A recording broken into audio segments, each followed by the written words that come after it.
Gente, o vídeo vai ter participação do Henrique hoje, com roupa de treino, no meio da tarde. Não sei quantas vezes eu vou ter que parar esse vídeo, né? Mas nós vamos tentar, senão não vai funcionar. Se não fizer assim, não vai ter vídeo. Não vai ter esse último vídeo, mas vamos lá. O vídeo de hoje é sobre regulação emocional, né, para os pais. Por quê? Porque a gente conversou lá que parte das necessidades emocionais, né, que precisam ser atendidas, estão relacionadas a temperamento. E lembre, a personalidade ela é formada a partir de duas coisas, né? Tanto a partir o Henrique, ele é falador, tá? Eu tenho dois, pelo jeito, né? A Olivia fala pra caramba e ele também. Mas vamos lá. Parte da personalidade, ela é como? Eu preciso ter a minha genética, que é a base do meu temperamento, mais o meu ambiente. E a regulação emocional... é justamente a parte do ambiente que nós estamos falando, tá? Então essa é a parte do ambiente. Amor. E aí eu vou seguir exatamente aquilo que eu mandei pra vocês no grupo, tá? Características dos pais, gerenciamento das emoções, a tabelinha pra vocês anotarem, mas vamos lá. Gente, o que é emoção? Vamos começar primeiro, vamos começar por isso. O que é emoção? Emoção é algo que é ativado, algo que é neurofisiológico, tá? Ela é ativada lá na minha amígdala cerebral. Gente, eu não sei se tá dando pra ouvir, eu espero que sim.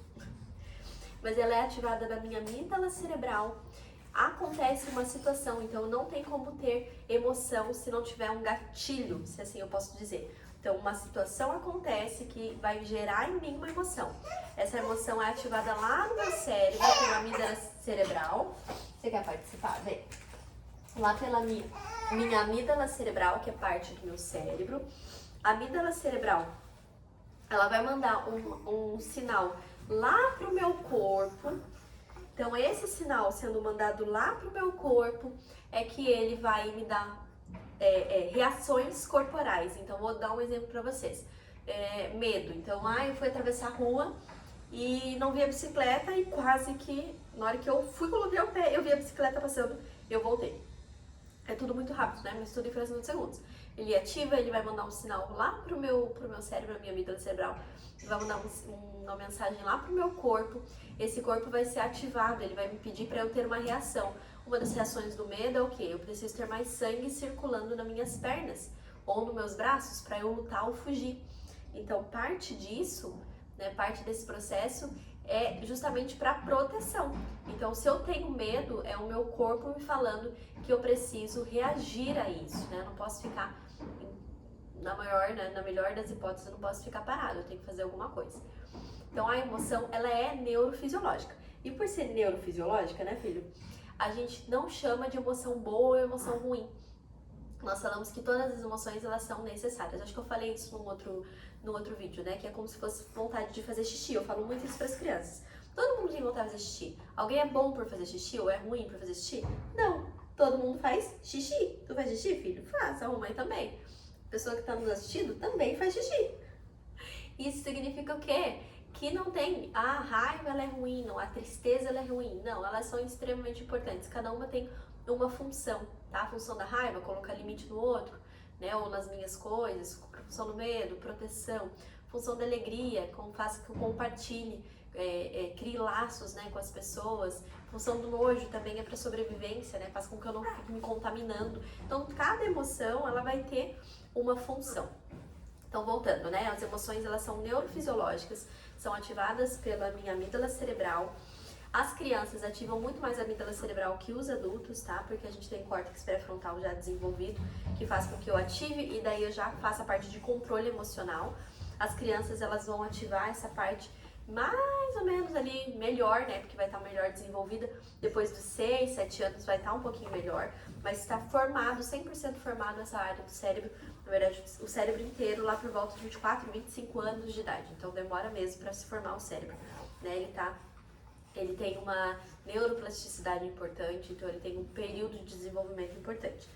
E tudo isso a gente precisa saber por quê. O que é regulação? A dita regulação emocional, então, é a capacidade que eu tenho de conseguir voltar para um estado de bem-estar. Lembra? E tá intimamente ligada com o neuroticismo, inclusive. Lembra que a gente conversou, né? Que o neuroticismo alto é uma instabilidade emocional e uma dificuldade de conseguir estar no ponto de equilíbrio. A regulação emocional é justamente esse ponto de equilíbrio. É a capacidade que eu tenho de ativar uma emoção, a gente vai falar sobre isso, ativação emocional. Porque a gente não está sentindo aquela emoção todas as vezes. As emoções são passageiras. Do mesmo jeito que ela vem, elas vão embora. A gente fala muito isso para as crianças, eu uso, né, a metáfora que as emoções, ela é como onda, ela pode crescer alta. Como que ela termina na areia, ela termina pequenininha, ela vai embora. As emoções, elas são assim, ninguém tá feliz o tempo inteiro. Nós estamos de boa. Acontece uma situação que me deixa feliz, acontece uma situação que me deixa triste, acontece uma situação que me deixa com medo. Então elas têm ondas, tá? A questão ali que eu estava falando da regulação emocional é justamente essa capacidade, então, de eu ser atingido, ter ativado, ter o pico ali da minha emoção e eu conseguir voltar ao bem-estar de novo. Eu sinto aquela emoção, controlo aquela emoção e a emoção vai embora, deixo passar e volto ao meu eixo de equilíbrio, tá? Naturalmente, algumas pessoas têm mais dificuldades do que outras, às vezes, e muito acontece quando os pais trazem as crianças para mim no consultório, é que as crianças não vão mais não sentir a raiva, vou pegar a raiva como um exemplo. Mas ela chega e fala pra mim, Karina, agora ele tá sabendo o que fazer e dura muito menos a desregulação. Antes, coisa que durava 20, 30 minutos, agora em 10, 5 minutos já tá mais controlado. Então esse é o ponto, tá? E quanto mais rápido eu conseguir chegar nesse bem-estar, melhor, tá? Mas vamos lá. Por que começa com a gente, né? E a gente vai falar da regulação emocional pros pais e não pras crianças. Porque sim, vocês sabem, tudo começa na infância, e tudo começa na nossa infância, com os nossos pais lidando com a gente, e aí a gente vai tendo o nosso modelo de parentalidade, que a gente já viu, de maternidade. Então eu quero conversar hoje sobre as características dos pais. Então, quais são as tuas emoções que são predominantes? A gente precisa ter essa clareza. Porque às vezes, vou dar um exemplo do meu marido ele é muito alegre. Uma das emoções predominantes dele, com certeza, é a alegria. Não é a minha. Não é que eu sou uma pessoa triste, mas eu sou uma pessoa que sou mais introspectiva. Então, eu sou muito tendenciosa. Eu brinco que eu sou a tristeza do filme e ele é a alegria. A minha tendência, quando eu vejo alguém, a dele é tentar animar a pessoa. E eu não, eu tentar compreender o que tá sentindo. Eu sou muito mais a tristeza. A tristeza, ela tem esse fator mais empático com o outro, inclusive. Então, a minha emoção predominante não é a alegria, por exemplo. Mas a do meu marido é. Então a gente precisa saber quais são as principais emoções que eu sinto durante o meu dia, ao longo do meu dia. Você saberia me responder essa pergunta? Quais situações elas costumam aparecer? É um outro ponto. Se eu tô em casa, quais as emoções que eu geralmente sinto? Eu tô com pressa, eu tô impaciente, daí eu sinto o quê? Eu sinto mais raiva com meu filho, ou eu tô preocupada que as coisas não vão acontecer, ou não, eu tô feliz, eu tô leve, eu tô alegre. No meu trabalho, eu tô sentindo isso. Quais são as emoções que você sente durante o teu dia? E como que você costuma lidar com essas emoções? E aqui, gente, o termo, aqueles dois termos que eu esqueci, lembra? Um dos vídeos que subiu o nome, agora olhando a minha cola, que eu estou com a apostila impressa aqui. É o supercontrole e o subcontrole. Existem duas formas de reagir às emoções. Uns vão ser supercontrole, que é aquela pessoa que inibe. É a Frozen do filme. Encobrir, não sentir, não deixar saber. Eu uso muito também para crianças que são super controle, eu uso essa personagem.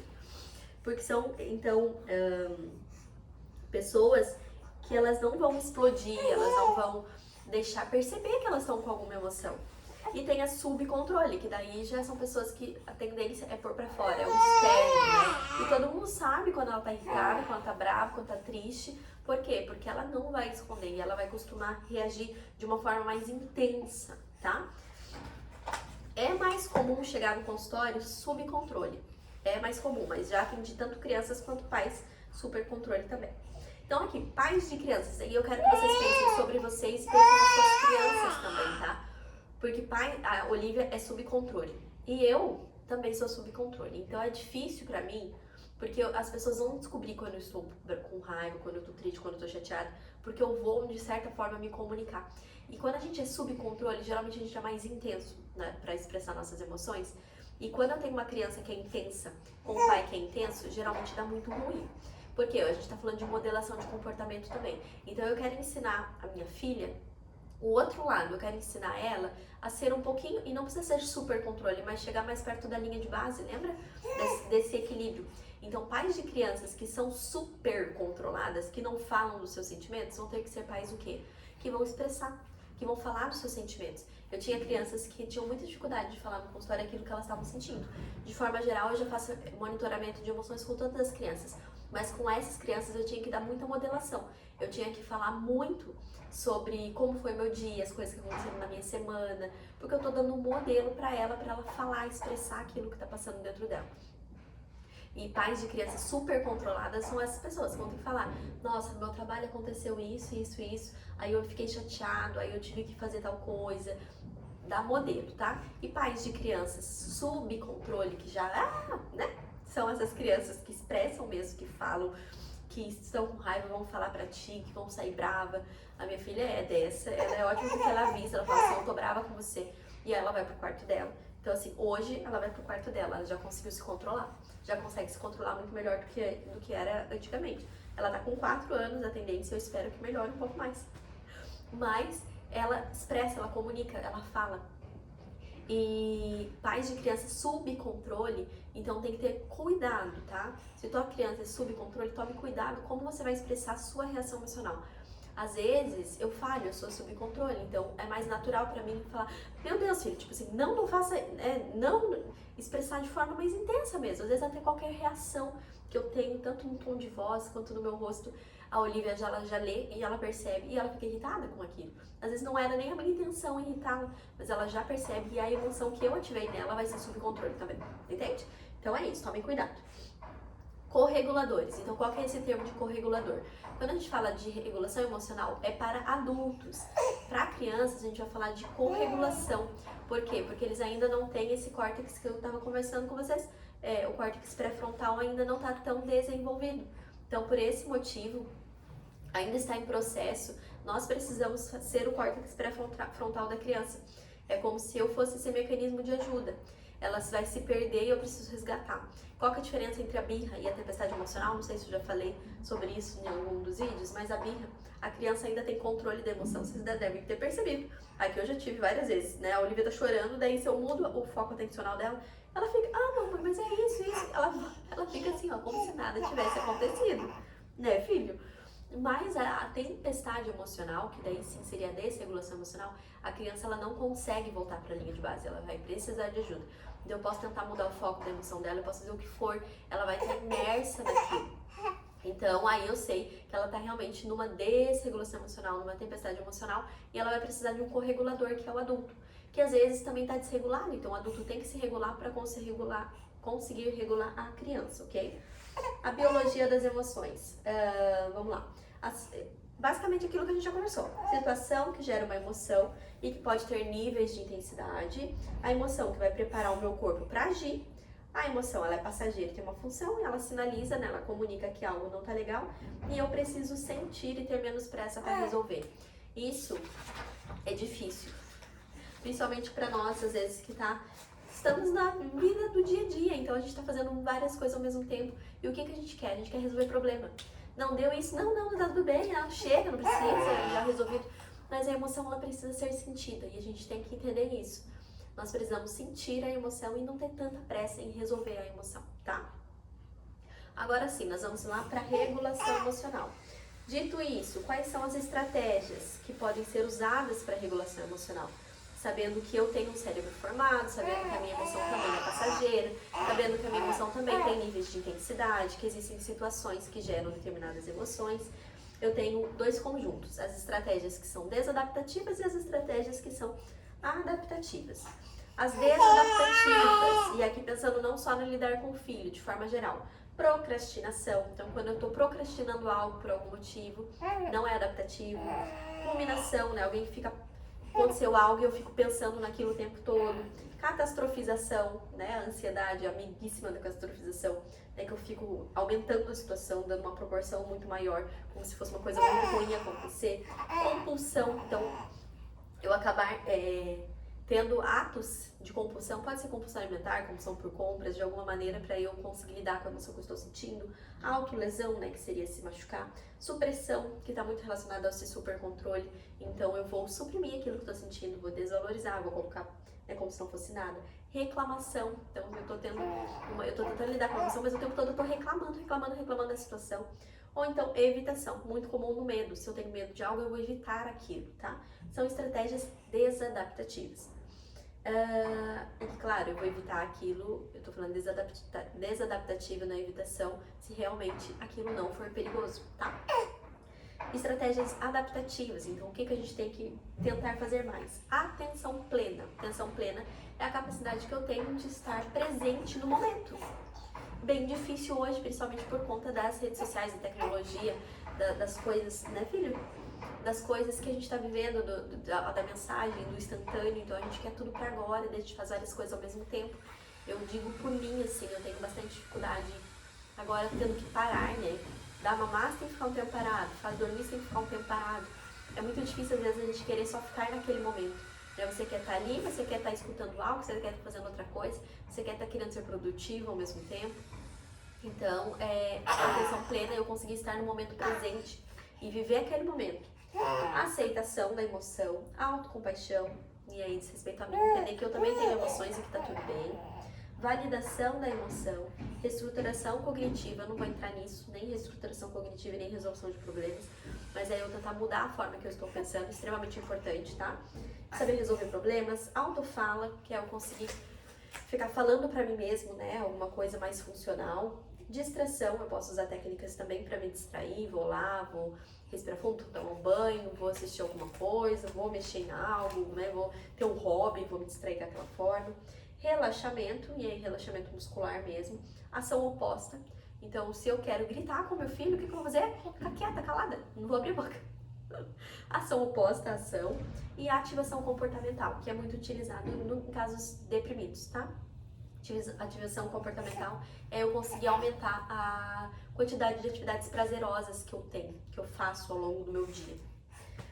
Então, a regulação emocional, gente, ela vai envolver 2 fatores principais, tá? Para nós, para as crianças, para qualquer um. Controle inibitório, que é o quê? Eu conseguir fazer essa pausa antes de gritar com meu filho, antes de falar alguma coisa que vai ser desnecessário, antes de querer, seja lá o que for que você tem vontade de fazer na sua casa quando algo acontece, controle inibitório, córtex pré-frontal, ele vai precisar ser ativado. É isso, o controle inibitório está aqui na frente. É isso que as crianças têm dificuldade. Por quê? Porque elas não têm controle inibitório desenvolvido tão bem, e é muito imaturo ainda. Então eu preciso ter controle inibitório e eu preciso fazer mudança da minha emoção. Né, meu amor? São essas 2 formas, gente. Essas 2 formas que eu consigo mudar a emoção que eu tô sentindo. Então, primeiro, para eu dar uma resposta que seja mais adaptativa ao ambiente, eu vou precisar ter esse controle inibitório, parar, pensar, respirar fundo, dar um tempo para eu conseguir modular a minha emoção, para daí sim eu dar uma outra resposta, tá bom? Então, olha, isso aqui é ouro. Essa dica aqui é ouro. Passos da regulação emocional. Primeiro de tudo, identificar o que eu tô sentindo. O que você tá sentindo, filho? Conta pra mim. Conta pra mãe. E pra todo mundo que tá te vendo. Eu já volto, gente. Vamos acalmar o bebê primeiro.